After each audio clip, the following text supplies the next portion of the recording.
My name is Mark Williams. I'm the Vice Principal at Deira International School. For those of you that don't know where that is, it's near IKEA, which I'm sure everybody knows where that is. So today we've been asked to come along to show you some of our outstanding practice. So we're very pleased to show you how our continuous professional development is structured at the school and how this is used to underpin empowering staff to drive forward the initiatives in a trusting yet a supportive manner. And I very much sort of welcomed this morning the debate that went on, and I feel that what we do with our continuous professional development and how we entrust our staff does sort of fit in more with the bottoms-up method that one of the sides was trying to debate.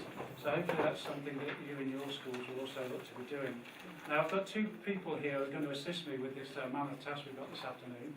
Both very, very good professionals in our school. First of all, we've got Colin Bibby, who has been entrusted with leading the professional development programme. And what Colin's going to try to do to you is explain how he organises it all, how he puts it together, and really the expectations that are placed on staff to develop themselves professionally. Then to move on after Colin, Jenny Murray, who works in our primary school, is going to outline an initiative that she was asked to carry out over the past 18 months really. And during this, Jenny will show you how she was supported and entrusted to lead a school-wide initiative that made a major impact on the school. So first of all, Colin, if you just bear with Colin, he's not been able to get the little dinky thing that enables him to move his slides on, so I think I'll be able to do that for him. Thank you. And a very warm welcome to everybody this afternoon. Thanks for coming along and showing some interest in what we do at Deira International School. I think I'm slightly unusual in terms of the type of person speaking here this afternoon. On the wrong side of 50, I've been in education for pushing 30 years. I'm brand new to Deira International this school year. I'm brand new to Dubai. I'm brand new to the international circuit. The reason behind all of those things is on the board there. That man's beliefs, and this great school. Director Jeff Smith, if you go onto the school website, he's got a welcoming letter in which he sets out his own preliminary vision and thoughts on education, and set out in italics in that is his belief that, I don't think any of us would argue with, the most important person in all of our schools is the student themselves. But alongside that is a commitment and a firm belief from Jeff Smith that the most important asset is the teacher. And as somebody who's spent a good number of years involved in continuing professional development of teachers, that belief is something that very much attracted me to come out and join Deira International. I first came across Jeff Smith in my previous role 7 or 8 years ago, began to work increasingly closely with him in different contexts, and the closer I found myself working with him, the more I realised that he believes very, very passionately the same things that I do in terms of supporting staff and developing schools. Thanks, Mark, if you will. Thank you. It's okay. So in simple terms, that's what I'm looking to get through this afternoon, trying to explain to you how we've gone about motivating and increasing the motivation and the participation levels of teachers at Deira International in school. That's involved some significant change management, very sensitively organised by Jeff. Again, back to the rationale that somebody was talking about earlier, explaining to people why we do it. We've now got a flatter structure that I'll come to.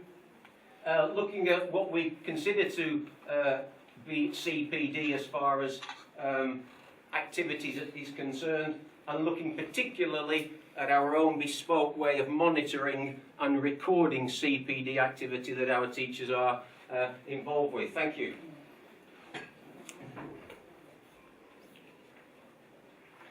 If Jeff Smith had a middle name, it would be empowerment. If it wasn't empowerment, it would be opportunities. He firmly believes in providing opportunities for his staff. Along the lines that if somebody has shown an interest and a passion in an area, if you give them some responsibility, that'll put a spring in their step, that will bring extra input, extra attention to a particular area. The more you can do that across your staff room, the more you will find your staff enjoying what they do and developing as many areas across the board as possible. Since coming in January 2012, that's only 15 months ago, Jeff's moved to a flatter management structure that has seen 25 new positions of responsibility made available to the existing staff or new staff coming in. 25 new people with springs in their steps doing jobs now that particularly interest them and helps drive the school forward. Thank you. Clearly, therefore, we see distributed learning, distributed leadership taking place as we speak in the school. 25 new people on top of the previous areas of responsibility, all involved with their own levels of responsibility at in their own interests. I was reading very quickly the introduction booklet when I sat down in the auditorium this morning. One little paragraph jumped out at me. It actually uses the word students. Well, if you can imagine swapping that word students for staff, this is what Jeff believes. 21st, or this is what Jeff stands for. 21st century leaders are fluid thinkers. They often go beyond the ordinary to empower all students. Well, that Jeff does it with staff, to empower all members of staff to learn, question, create, discuss, imagine, collaborate. To achieve this, it's necessary to cultivate a can-do culture with high aspirations, expectations, and outcomes. And if there's one thing that Jeff Smith's brought to Deira International over the course of the last 15 months, it is a can-do culture with high aspirations, expectations, and school improvement for sure. So thank you. Within that, clearly, back to what I said at the beginning, one of the attractions of working for Jeff was the fact that he appreciates if you are going to empower people, you have to support them. If you're going to support them, you need a coordinated CPD programme. That's effectively what I was brought in to do, to start setting out a strategic and coherent CPD programme that would support all of these new people and indeed existing people as well. No matter what your own level of responsibility, we all continue to learn, and that's part of what we're all here for today.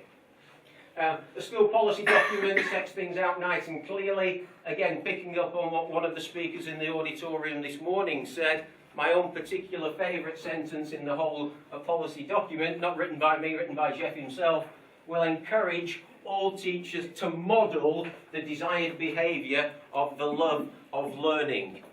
We are all role models. We sometimes, I think, lose sight of how influential we are as role models. If we can develop a school culture amongst the staff, which involves a love of learning, that's bound to transmit itself, certainly I believe, to the students themselves. Thanks, Jenny. What is CPD? You go on Google, you'll get 1,001 different definitions. There's one from the Training and Development Agency in the UK. All of them have common themes, but we at DIS take it much further. One of the messages that we've tried to instill across all teachers over the course of the most recent months is the fact that CPD is so much more than the old-fashioned thought of going on courses. You don't have to go out of school to benefit from huge opportunities on site for developing yourself professionally. Teachers are multi-talented people. We are some of the most multi-talented people in the labour force. Why go out of school on courses all of the time, pay all of that money when you can look inwards and get some bespoke provision from colleagues? That's certainly one of the areas, thanks Jenny, that we're looking to promote and develop even further at Deira International. There's just a few of the things. There's another slide looking at some of the bespoke ones internally. But all of those things are helping develop all of us. If we engage in those sorts of activities, we are all developing our skills, we're sharpening our skills, we are keeping ourselves at the forefront, showing our students that we do engage in a love of learning ourselves. Thank you.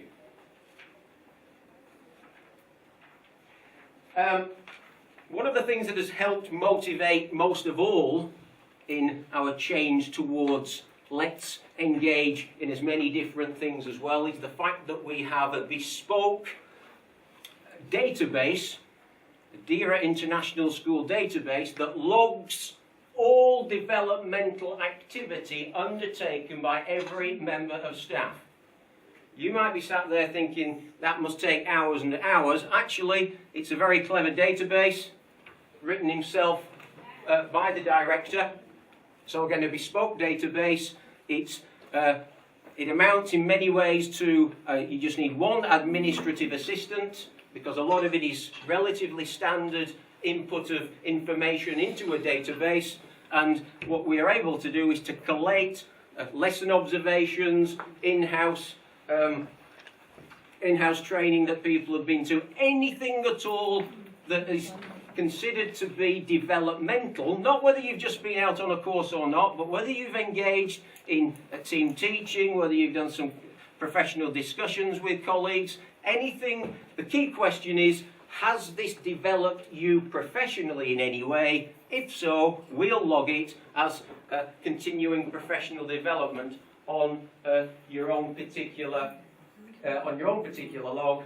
Come the end of a year, come the end of a spell in a school, if you're asking for a reference, the director clearly can log into that, see what sorts of commitments you've made in terms of out-of-class activity and keeping your skills sharpened up.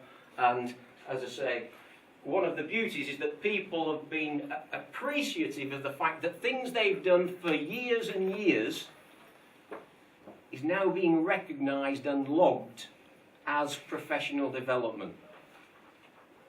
And that's been a very significant change that people have been saying to me. I'm really pleased to see that management, senior leadership teams are now identifying that the time I'm putting into this area or that area is being recognised, is being identified. And you're right, because it does constitute professional development for me. That's been a real big one in terms of motivation and participation levels. Thank you. Those are some of the things. There's that key question again. Is your activity developing you professionally in any way? If I had a dirham for every time a member of staff this term has said to me, can I log this? Is this developing me professionally? Is this developmental that can go onto the log? Then I would have made a few dirhams over the course of this year. That's been really satisfying from my own point of view, the numbers of people that have been asking me, can I log this? This is something that's developed me. This wouldn't have been seen before and identified before. I believe it's developmental. All of those things are logged and taken on, many of them involving those positions of responsibility again, involving that distributed leadership. Let me just pick one at random: participation in learning walks. Learning walks in Deira International are not just held and run by senior leaders. All members of staff are invited by the director, if they wish to join a learning walk, come and see what's involved, come and see what we look at. Let's see if we can develop your skills in a learning walk, observing and so on. And of course, that's developmental for those people. That would also be logged. But all of those things across distributed responsibility levels and many, many more. Oh, and by the way, we still log going on courses, of course. Thank you. What all of that means is that that's a much less threatening slide than it might have been previously to people. How am I supposed to log 30 hours of CPD? Was a question that was previously asked. People are now identifying that because we've got a range of things, that much wider range of things that we recognise, 30 hours is very, very quickly logged up. And I'm now getting people coming to me at the beginning of, I had somebody yesterday coming to me, I've got one more developmental thing this next week, Colin, I think that'll take me up past my 30 hours. So there's a little bit of an aspirational thing once you get into your 20s. What else can I log? What else can I log? some people already way beyond 30. Way beyond 30. We have teacher learning communities in which, again, run by, not by senior leaders. Senior leaders do not run any of the TLC meetings that we operate. They're run by, some of them are actually currently being run by unpromoted, new to the school teachers themselves. It's professional development for them. We log that, they gain, we gain, everybody wins. We expect and ask for 2 lesson observations across a school year, typically 1 in your own department, typically 1 not in your department, and we log that on the CPD database. Learning from each other. Learning from each other. It's the cheapest, but I believe still the most effective way of people keeping their skills nice and sharp. We also have a middle managers learning community. I've been in CPD for a long time. I've not come across this one before. Again, one of Jeff's introductions, in which the middle leaders meet on a monthly basis, sit down together as all heads of department or team years of primary schools, and just share some of the issues they're having in running their departments, or some of the issues they're having in running their school, the year groups, and develop from there. And again, run by, not by senior leaders, run by teachers themselves. All logs, so much more is as well. Thank you. A couple more slides from me. Those are some of the things that we are putting a particular CPD focus on. It's all set out in the strategic plans. We have a 3-year strategic plan. We have an annual plan. Clearly, all of that is tweaked at post-KHDA visits that we focus on, but all very transparent. We all know what the vision is, what the direction is. All of that's very well shared across the school. Thanks, Jenny, for me. Middle leaders, we believe, are the engine room of schools. If we are incorporating distributed leadership, you have to support, guide and advise your middle leaders, and we have a specific bespoke programme in place for them this year that we'll run and tweak and improve as each year goes. We are asking our middle leaders very much the same questions. Are you providing opportunities across your year group and across your department for your teachers to take on responsibility? What can they be doing? Can they run part of a department meeting? Can they take on an initiative that you might have done before? Let's look to develop and cultivate them. It was interesting, one of the workshops I was in this morning was Dr. Gunter Brandt from UAS, saying how leadership has evolved during his time in education, from being a little bit more centralised in when he set out, a little bit more autocratic, he didn't mind using that word, into what he now considers to be one of his most important things of all, cultivating talent. Cultivating talent, he thinks, is one of his most important roles as director of his school. And this one here, how can you as a middle leader set an example to your team members? We've got Jenny coming up in 2 more slides. I think I've said 2 already, but 2 more slides time. We've got an absolutely excellent example of how we've got one middle leader setting an example. 2 more slides, thanks Jenny. In summary, that's what we're all about in Deira International. It's all underpinned by that one, the distributed leadership ethos. We encourage active participation. We've got a flatter structure. We've got a whole range of activities that we do log, and we do encourage our members of staff to be involved with. And from my own CPD, with my own CPD hat on, those of you who've come across Dylan William and his work effectively transformed assessment in the UK system over the last decade or so, he believes, as I do and as Jeff Smith does, that successfully embedding CPD in the daily life of schools would make more difference than anything else to the quality of education. I finished where I started. That's what brought me over. Wrong side of 50, never been on the international circuit before, but knowing that I was coming to a director who believed the same that I do. He's a dynamic guy.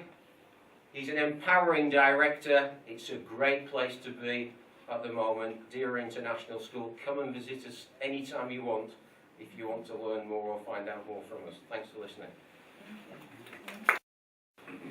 Good afternoon. I'm here this afternoon with my colleagues to share an example for you from a teacher's perspective of how delegated leadership and devolved leadership is working in Deira International School. I've been at DIS for 5 years now. I work in a primary school, currently as a Year 5 class teacher. I have in the past held responsibility positions as head of year.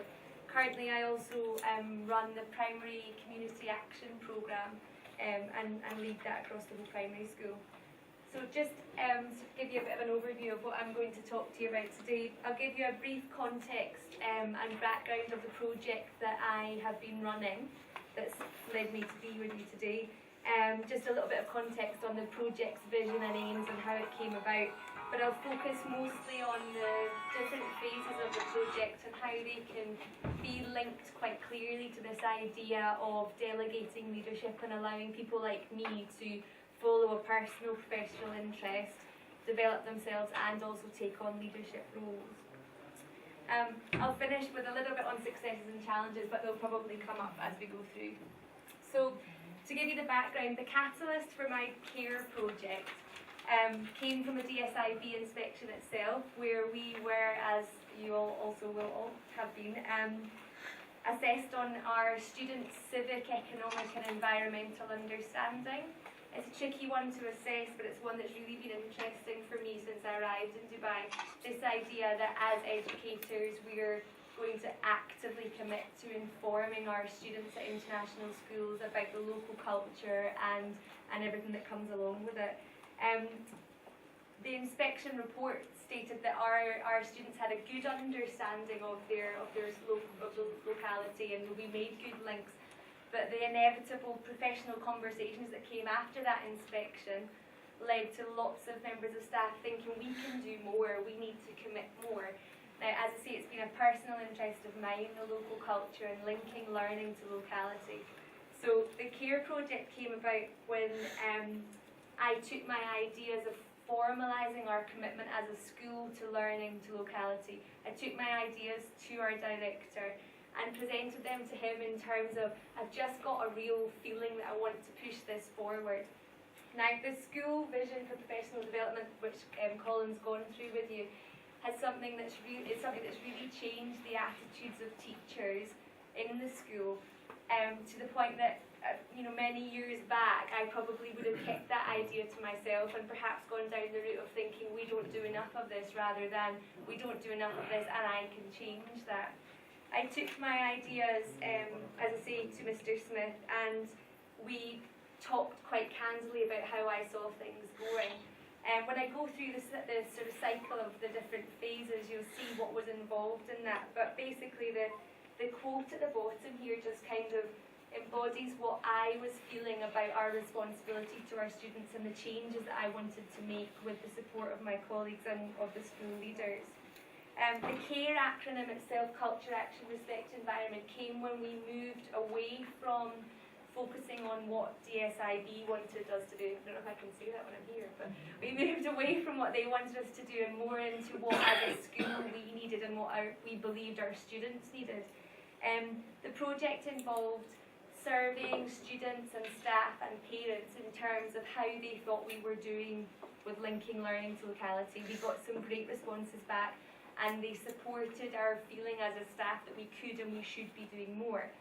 After we've done those surveys, we've run some focus groups talking to parents, talking to students, and we've involved partnerships within the community to review our curriculum as it is now, look at where we're already making good solid links to the locality, and then we're now at the stage where we're building on those links so that we've got a systematic curriculum overview that goes right from early years right through to the end of primary, and we're bridging with the secondary school just now as well.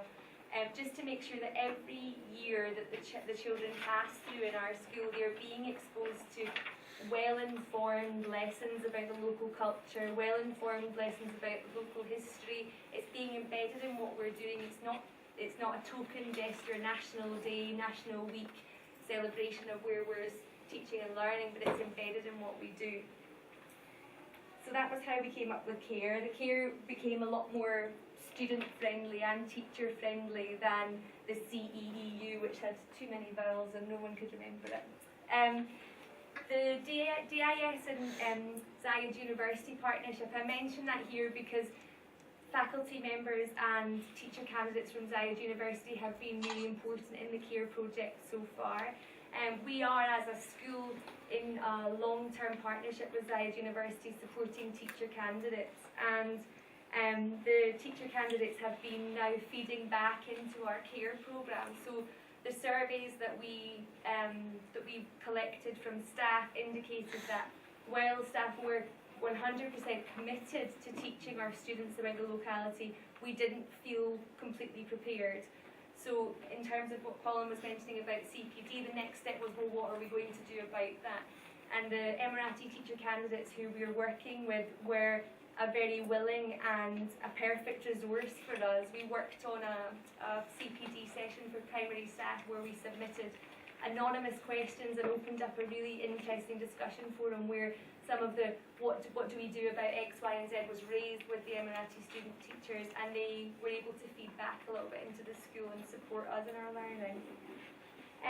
In terms of the phases of the project and how they relate to delegated leadership, I'll start just at the one at the top. As I say, I came up with this rationale because it's something that I personally believe in, and I needed a new buzz professionally. I'd done 3 years in early years and then moved up to year 5. I wasn't in a position of responsibility and I was feeling like I wanted something else to sort of get my teeth into.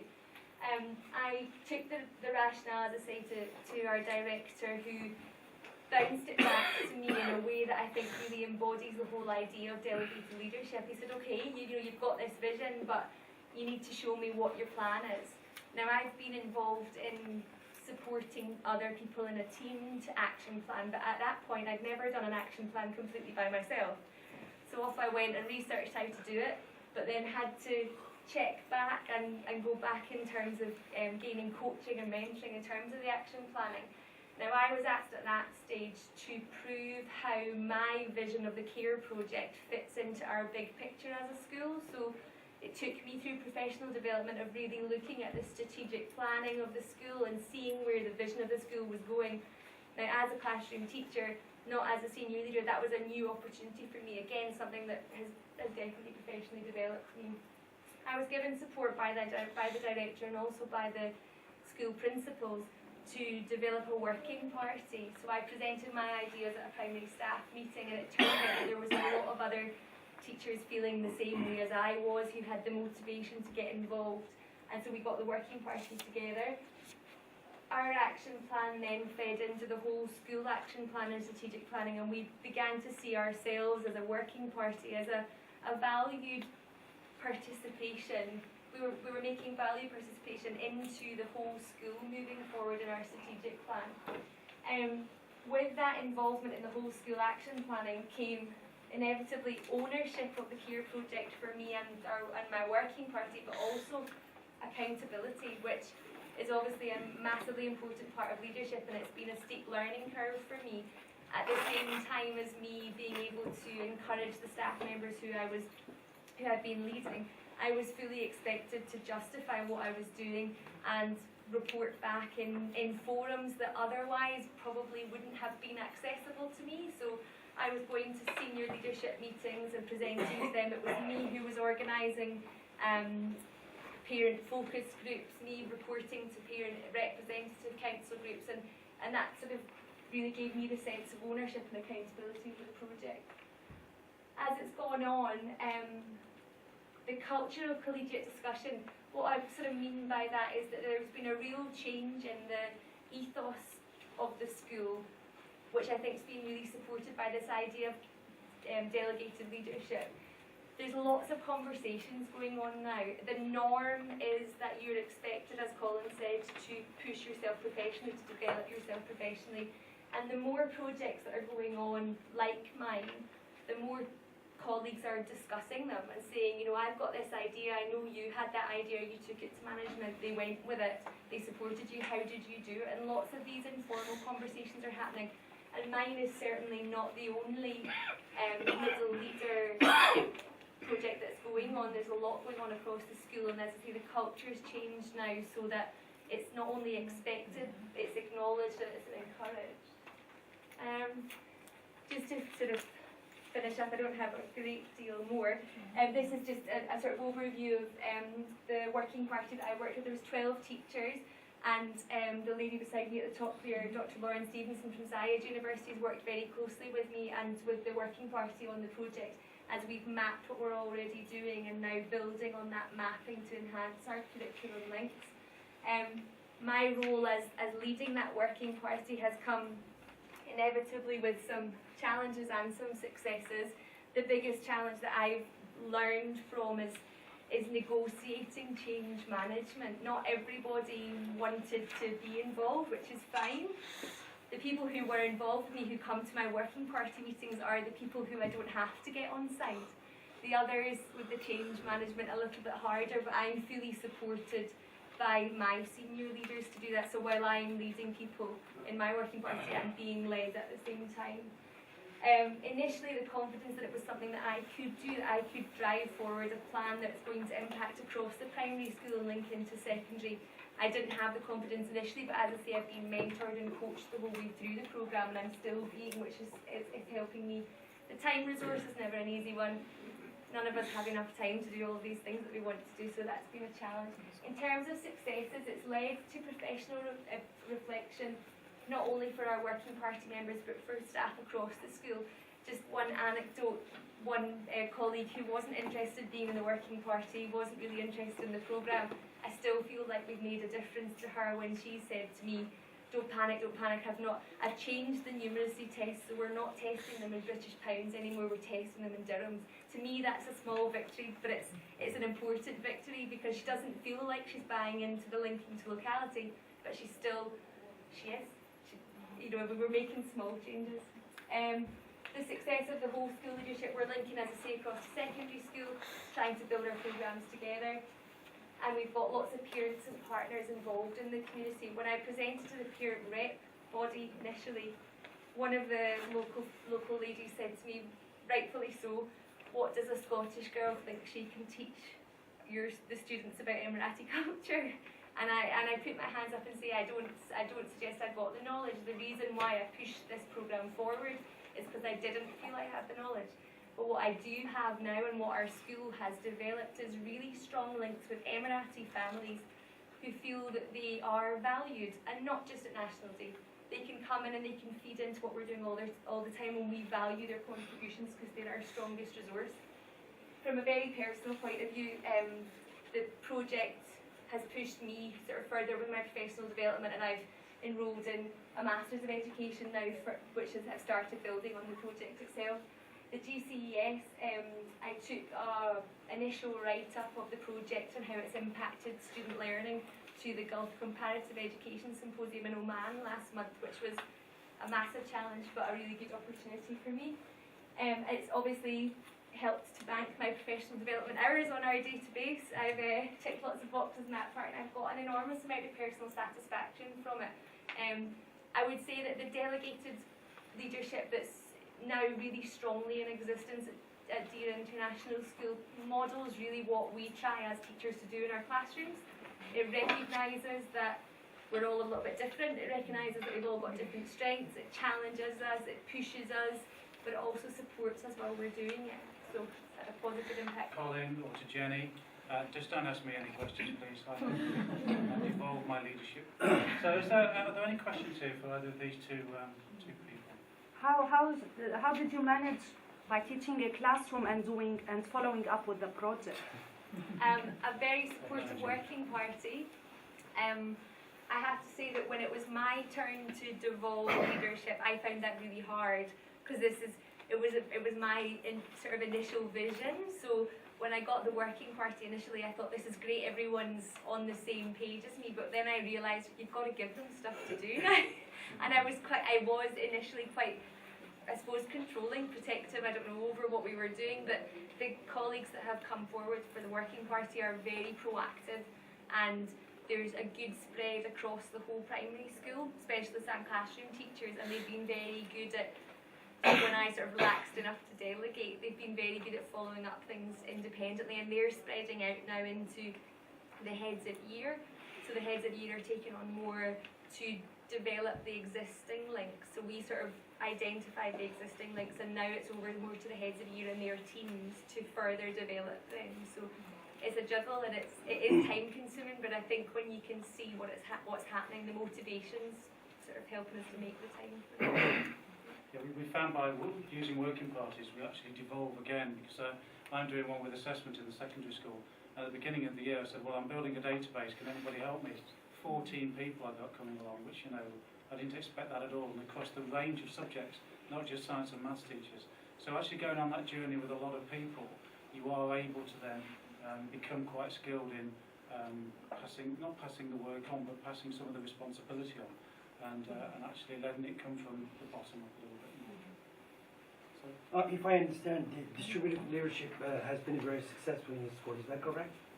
yes, we would say that it's not until the last 18 months really, where I think it was sort of handled more at a senior level and wasn't devolved down, so that the body of staff became involved in things. But with empowering through the CPD programme, putting the emphasis on everybody being responsible for their own learning and moving the school forward as well, that people have started to come forward. People like Jenny have taken on things, as she said, on her own initiative, being a little bit frustrated with something not quite happening, so she feels comfortable coming forward and suggesting that she could do something about it rather than just criticising in the background. As with all these things, it's an ongoing and evolving journey, but it's a journey that's becoming ever more embedded as the months go by. I've worked in different environments, okay?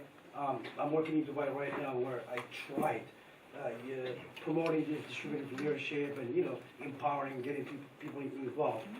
For instance, in Singapore it was very successful, in South Korea it was very successful, in Mexico. Coming here with this culture, what we call the national character, how things that get done in terms of leadership and passing things on from the top to the bottom or bottom top. I think what I needed from experience is to embed some sort of systems with distributed leadership. For example, a monitoring system. Make sure they're happening. It's all talk, chalk on talk, deadline passed, nothing has been done. So I've noticed without systems in place to monitor, sort of like milestone kind of thing, things really go dead sometimes. So I don't know how you see that. As I tried to indicate earlier, that there is no doubt in my own mind that the database has had a very motivational effect on staff. The fact that things that they typically did before that weren't recognised are now being professionally recognised. The monitoring system's quite thorough. It's much less cumbersome than it might sound. We've got 120 plus staff, but as I say, in terms of the input, we've got part of one administrative assistant who is able to keep on top of that, and there is no doubt in my mind that the database is a key element of the whole picture. I think, sorry, just to follow up on your point as well about the fact that if you don't monitor, months can pass. And I think your question earlier about how I balance my time, the idea of monitoring helps me to do that, because I know that at any point, and in a very, not in a threatening way, but at any point I could be invited to give an update on what's happening with my project at a senior leadership meeting, and there's so much more openness in terms of just classroom teachers going and presenting those things that I know I'm accountable, so it's got to keep the pace. That certainly has helped in terms of the monitoring isn't so much somebody looking over my shoulder and saying, what are you doing now, but it's inviting me to come and give progress. But I'm the director. I have 180 staff members. I'm not a policeman, you know. I delegate tasks.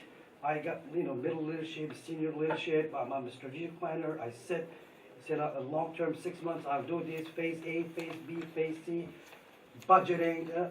But when it comes to really to production, that's when you're going to see numbers. You put a database or reporting, it's all paper, yes. But what's really happening on the ground is that systems are needed to be there. I'm not talking about cameras, so still watching. But how do you really make sure? It's the how. It's not what is being done. How do you make sure the KPIs or the KPIs are being implemented? So this is talking about Dubai schools here. We don't work in your school. Your school is in your particular context. The culture within our school. I mean, if you take the stats, the majority of them are from the UK. So therefore, it's something that they're used to. So therefore, they take the idea on, they take the accountability, the responsibility, and they run with it.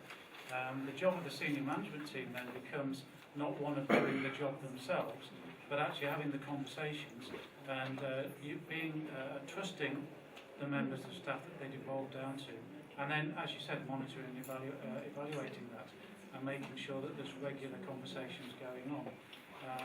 And as managers, we do have regular conversations with our key team members to make sure things are happening.